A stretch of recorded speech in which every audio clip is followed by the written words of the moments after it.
আপনি জানেন যে ভোট গণনার প্রক্রিয়া নিশ্চয়ই মিজান শাহজাহান আপনাদেরকে বিস্তারিত একটা তথ্য দিয়েছে যে কি অবস্থায় রয়েছে সেখানকার পরিস্থিতি এবং সার্বিকভাবে সকাল থেকে যে ভোট গ্রহণ চলেছে 5টারও পরেও যারা ভিতরে ছিল তারা কেন্দ্র থেকে ভোট দিয়েছেন এবং সেই পরিবেশগুলো আমরা নিশ্চয়ই ঘন্টায় ঘন্টায় জানিয়েছি এবং দর্শকরা জানেন।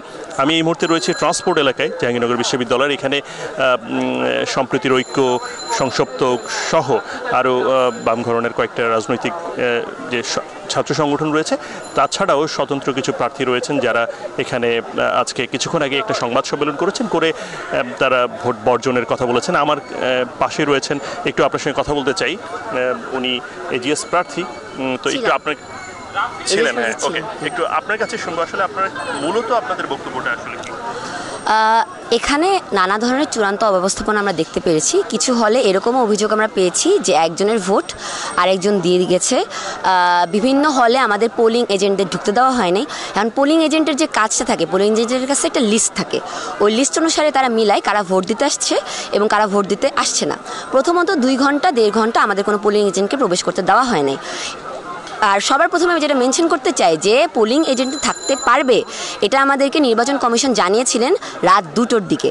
তারপরেও আমরা অনেক কষ্ট করে বিভিন্নভাবে আমরা পোলিং এজেন্ট ম্যানেজ করেছি, কিন্তু সেই পোলিং এজেন্টগুলোকেও নানা পরস্পর বিরোধী মন্তব্য এবং কনফিউজিং বক্তব্য দিয়ে পোলিং এজেন্টদের ঢুকতে দেওয়া হয় নাই, লিস্ট দিতে দেওয়া হয় নাই।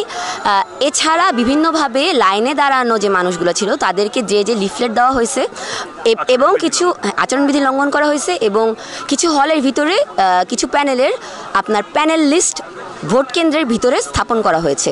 তো সব মিলিয়ে শুধু আমরা না, অন্য দলগুলোও আপনার নির্বাচন কমিশনের উপরে অনাস্থা প্রকাশ করেছে। তারা হয়তো এখনো বয়কট করে নাই, হ্যাঁ, কিন্তু এখানে আপনারা কি মানে মূলত যারা এখন বয়কট করলেন তারা বাম ঘরানার সংগঠন?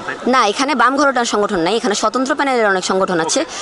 আপনাকে ধন্যবাদ। আমি নিশ্চয়ই পরে আপনার সঙ্গে আরও কথা বলবো। আপনি শুনছিলেন একজন প্রার্থী যিনি নিজেকে বলছেন যে কিছুক্ষণ আগে ছিলেন, তিনি বেশ কিছু অভিযোগের কথা বলছিলেন। আসলে এই ভোট বর্জনের প্রক্রিয়াটা ছাত্রদলও এর আগে করেছে। এর বাইরে গিয়েও নিশ্চয়ই মুশফিকের কাছে আরও কিছু তথ্য রয়েছে।